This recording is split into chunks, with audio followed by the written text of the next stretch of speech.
Alright, so a couple of mornings ago, I woke up, literally and possibly spiritually.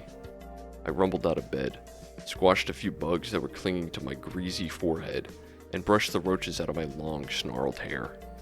I hovered my way over to the ancient footpath I've carved myself throughout the years of routine, on to the brewery, where I craft my special wizard-ass potion, most commonly known as coffee. Then, as I was still dazed, heart pounding because of the pure adrenaline I get at being gifted another beautiful day to create madness, I lit up a cigarette and savored it while the coffee was cooling off. I then phased my existence back into my room, to my desk, where all my wicked images are conjured. I sat hunched over, brow and jaw jutting towards this blank page in my sketchbook, my hand jerking my bastard pencil out from the flesh drawer behind my ear and down to the paper. My mind was still processing the cigarette I smoked, and this caused a lapse in realization as to what I was actually doing. So for a few seconds I sucked on the eraser of my pencil, believing that it was still a cigarette. I thought of beautiful sculptures. I started drawing. I thought of a man who creates. A heroic feat.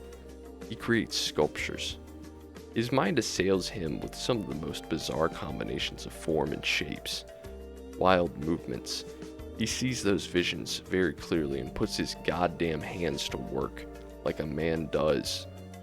The sculptor can't look at any sort of material without putting his battered and vascular hands upon it. He lives for this shit, the work, his way. That's all that matters to him. He captures form and life, gives stagnant statues movement and flow. He brings these creations to life. He spends hours and hours of his time just thinking about statues, forms, movements, shapes, cigarettes. Yes, unfortunately this man is cursed with the fervor for not only making sculptures, but also smoking cigarettes. And this comes through in his art, his sculptures.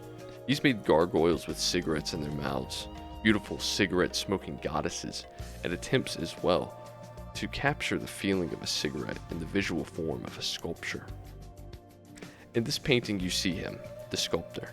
He's feeling it, his work, touching it, relishing in his ownership of his creation, feeling his pride in the stone form beneath his calloused and dry fingertips.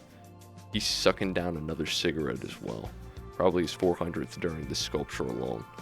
He loves it, this life, spending hours and hours for his own sick, nasty pleasure.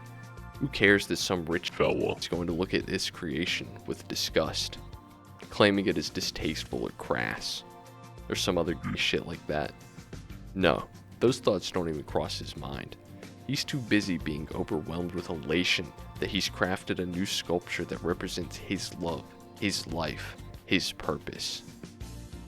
In the background, on his dilapidated wallpaper, he has on display his sketches of other sculptures, as well as the sculpture I mentioned about how a cigarette feels, an orange, sharp bite to the senses.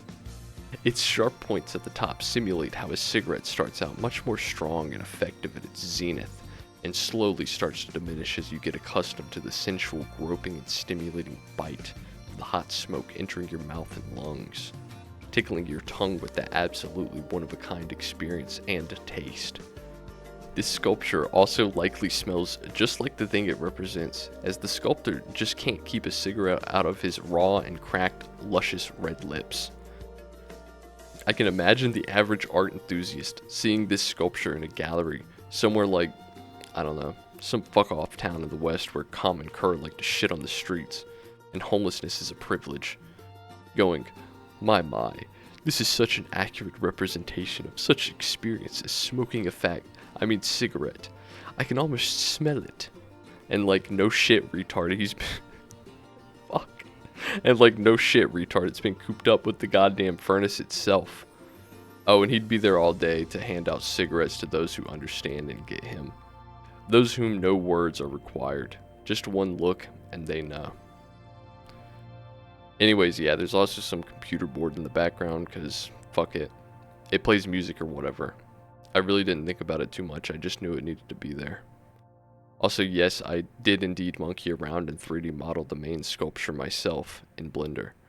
I probably look like a monkey when I do use Blender because I've really got no gosh darn clue what I'm up to in that program. That is it. The Sculptor.